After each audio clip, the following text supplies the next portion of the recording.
Voilà, je suis Laurent Lamblin, Everyone Invested. C'est une fintech émanant du groupe financier KBC, comme quoi il y a moyen de combiner les deux, suite à ce que disait la première intervention. Je suis là aujourd'hui pour vous parler du comportement émotionnel de l'épargnant, de l'investisseur face à l'inflation. Plus près? Ah, d'accord. Pardon? D'accord. Euh, voilà, comme quoi les problèmes techniques commencent déjà, hein. Évidemment, on va commencer tout de suite dans la matière. Investir est un processus émotionnel, vraiment émotionnel. On sait tout ce qui arrive avec un investisseur. Dès qu'il sort de sa zone de confort, ben, il va chercher bonheur ailleurs. Et on sait tous comment ça se termine. Ça se termine par un coup de téléphone.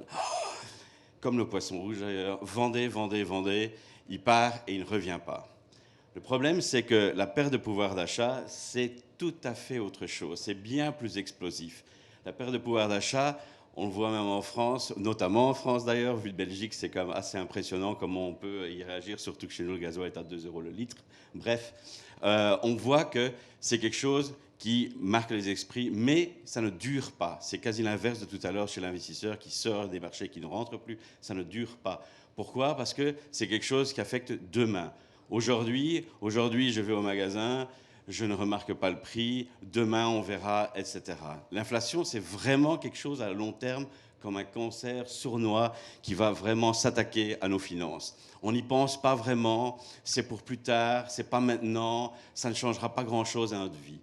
Et évidemment, que faire pour justement, dans les banques, c'est une question qu'on se pose souvent chez nous aussi, que faire pour aller de l'avant pour informer les clients? La première chose qu'on fait dans les banques, c'est évidemment l'éducation financière. Et on est très bon en éducation financière. Ça aide vraiment les gens à aller de l'avant, ça aide à leur expliquer. Mais le problème, c'est souvent le message, il est pas du tout personnalisé, il est très généraliste. On fait plutôt peur qu'autre chose. On travaille sur cette peur de perte de pouvoir d'achat. Et là, ce qu'on voit, c'est typique, le message, pour une grande partie du public, ne va pas passer tout simplement parce que quand quelqu'un qui est vraiment accro à son cash, c'est comme un fumeur. Quand on le place dans une situation de stress, qu'est-ce qu'il fait? Eh bien, il fume davantage. Que fait un épargnant face au stress? Eh bien, il va épargner davantage. C'est vraiment ce qu'on voit systématiquement chez nous et en Europe centrale. Ce qu'on voit également, c'est que le deuxième message qu'on va essayer de passer, c'est les vertus de l'investissement. On va essayer d'investir et on va cogner là-dessus. Le problème, c'est que beaucoup de clients n'aiment pas l'incertitude et j'y reviendrai tout de suite. Et une fois qu'on en convainc comme certains d'investir, le problème, c'est que on va commencer avec des questionnaires. Et là, on les connaît tous, hein, MiFID, la compliance, MiFID, on passe vraiment de la peste au choléra et on n'avance pas vraiment. Et alors, on va vous donner des disclaimers à signer, etc. Heureusement qu'il y a un conseiller qui est là pour vous guider et vous faire avancer dans le droit chemin. Mais en général, c'est pas vraiment ce qu'il y a de mieux. Alors, vous allez me dire que faire? Eh bien, on peut faire pas mal de choses et on peut aller s'inspirer, par exemple, de la finance comportementale. On connaît tous ici Daniel Kahneman, prix Nobel de 2002.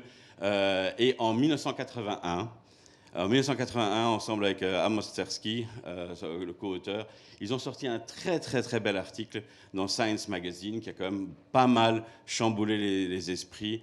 Une étude concernant le cadrage des décisions et la psychologie du choix.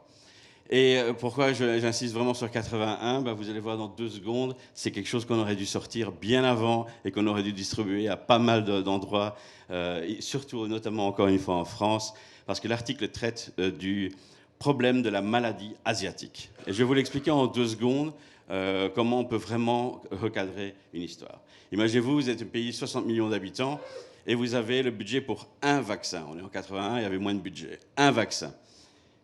Il y a 2 prototypes qui sont là. Il y en a un qui va vraiment nous aider à sauver 20 millions de vies. 20 millions de gens vont survivre avec ce vaccin-là, c'est garanti, c'est certain. L'autre vaccin, c'est un peu plus compliqué. Dans un tiers des cas, eh bien oui, tout le monde survit, mais dans 2 tiers des cas, il ne marche pas ces nouvelles technologies, tout le monde, personne ne survit. Et là, ce qu'on voit, c'est qu'un comité d'experts, et même dans les études qu'ils ont faites, etc., on arrive que la majorité des gens vont choisir le vaccin A. Maintenant, on va gagner beaucoup de temps, je vais vous prendre les mêmes 2 vaccins, mais on va changer l'énoncé. On va changer l'énoncé de telle façon que le vaccin A, je vous garantis, c'est 40 millions de morts.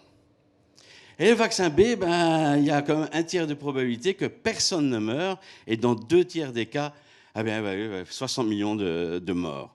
Et là, encore une fois, lorsqu'on fait les études, on voit que les gens préfèrent largement le vaccin B. Et on voit, encore une fois, quand on regarde, même rationnellement, les probabilités sont les mêmes, mais on a simplement formulé différemment les gains par rapport aux pertes. On a parlé d'une perte certaine face à un gain aléatoire, et pour éviter justement la perte, et d'un autre côté, un gain certain par rapport à un gain incertain. On peut également utiliser ce qu'on apprend là dans un autre contexte. On a fait des tests aussi au niveau monétaire avec des montants hypothétiques, mais également avec des tests monétaires sur de l'argent réel. Et on voit qu'on peut porter un autre regard sur l'épargne. C'est très simple. Ici, je vais vous montrer une courbe de taux d'intérêt réel d'auprès de, par exemple, d'une banque belge. Depuis la première étoile des Bleus en France en 98, eh bien, dans ce cas-là, on aurait fait plus 40%. Plus 40% en 23, 24 ans, c'est pas terrible, mais c'est déjà pas mal. C'est quand même toujours quelque chose qu'un épargnant va regarder en disant c'est du sûr, c'est du certain. Par rapport à ça, lorsqu'on corrige pour l'inflation, on arrive maintenant à moins 16,5 sur la même période. Et là, encore une fois, on voit qu'on peut vraiment présenter différemment le message aux gens. On peut passer de l'épargne avec un gain certain jusqu'à l'épargne. C'est une façon certaine de perdre du pouvoir d'achat. Et là, encore une fois, quand on place à côté de ça une alternative, investir en portefeuille, investir, prendre du risque marché et autres, ça passe beaucoup mieux, surtout que sur les mêmes périodes, ou même sur des périodes un peu plus courtes, on arrive à faire des présentations qui ont le mérite de convaincre largement au-delà de ce qu'on a l'habitude de faire. Évidemment, ça c'est une chose. On va me dire aussi, oui, mais ça, c'est basé sur des études académiques et autres, etc. On a testé ça au sein de plusieurs banques en Europe déjà. On a testé ça en Belgique, sur un public, cette démarche. On a testé ça également en Irlande. On a testé dans une des toutes grandes banques hollandaises, donc c'est en production. Et on a évidemment interrogé, parce que le français, il est toujours différent, on a interrogé 5100 personnes sur le marché français. On a fait une étude. On a des chiffres représentatifs pour les plus grandes banques françaises également. Et en 8 jours de temps, rien que ça déjà, c'était pas mal, en 8 jours de temps, on a su profiler les gens avec deux méthodes différentes, c'est-à-dire une méthode traditionnelle de questionnaire, où on leur posait la question comment vous allez vous sentir par rapport à des pertes. Tout le monde sait qu'il est quasi impossible de prédire ce qu'on va faire dans le futur, certainement pas un comportement, une émotion, mais bref, on l'a fait. Et deuxièmement, une méthode quantitative où on va vraiment utiliser tout ce que la finance comportementale peut nous apporter. Et encore très important aussi, en 8 jours, mais sans intervention humaine. Pas de conseiller à côté, pas de ligne d'appel pour téléphoner et autres, vraiment pour le faire. On avait un panel assez représentatif, évidemment, de population. 48% des gens avaient déjà de l'épargne long terme, mais 66% n'étaient pas profilés. On va dire autrement, les banques ne connaissent pas 66% de ces clients-là, où on a quand même su capter pas mal d'informations. Et pour couper le suspense court là-dessus, 58% des gens qui n'étaient pas profilés préféraient également cette méthode quantitative gamifiée. Les résultats, eh bien, ils confirment encore une fois que, hélas, le français, il est comme les autres. Hein.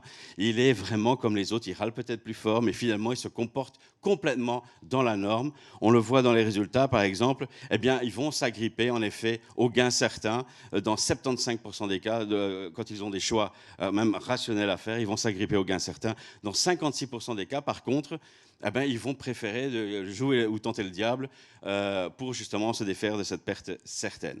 Ça, c'est en globaux. Donc, il y a vraiment moyen d'améliorer sa communication à ce niveau-là envers des investisseurs, envers des épargnants. Deuxième chose aussi, qui ensuite de ça, c'est que le français pèse, la douleur des pertes pèse 1,5 fois de plus que les gains, que le plaisir des gains qu'il peut obtenir des gains. Ça aide aussi, c'est tout à fait dans la norme européenne, mais évidemment, il y a une grande discrépance. D'un côté, il y a des gens qui préfèrent même les pertes, on les trouve surtout dans le milieu financier, et il y a aussi des gens qui ont vraiment une aversion, on va dire, viscérale par rapport aux pertes, et on a vraiment toute la panoplie. Donc il est important de vraiment garder des résultats agrégés, et pas seulement au niveau agrégé, parce qu'on peut vraiment améliorer sa communication, comme on le voit, de 25%, on passe à 56%, mais je vous ai aussi mis un code LinkedIn où vous pouvez vous connecter. Je vous enverrai plus d'amples détails sur l'étude, si vous voulez, ou même si vous êtes une institution financière, on peut même discuter des résultats par rapport à vous.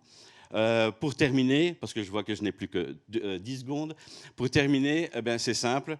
J'espère que vous avoir aussi inspiré non seulement de réfléchir différemment par rapport à votre communication en général, mais surtout voir que la compliance, c'est autre chose. Ça peut vraiment être autre chose qu'un legal must do. Ça peut même contribuer à recruter, à acquérir de nouveaux clients de façon digitale. Et je vous invite aussi pour la prochaine table ronde qui va commencer dans une seconde, d'écouter les messages qui vont être véhiculés et de surtout essayer de les recadrer dans un autre contexte par rapport à tous vos investisseurs, tous vos groupes d'investisseurs que vous avez, parce que c'est justement en ayant un message très ciblé, très pointu par rapport à ce groupe d'investisseurs-là que vous allez les garder dans leur zone de confort. Et pour investir, c'est tout le contraire de la vie, c'est dans la zone de confort que s'opère la magie. Merci beaucoup.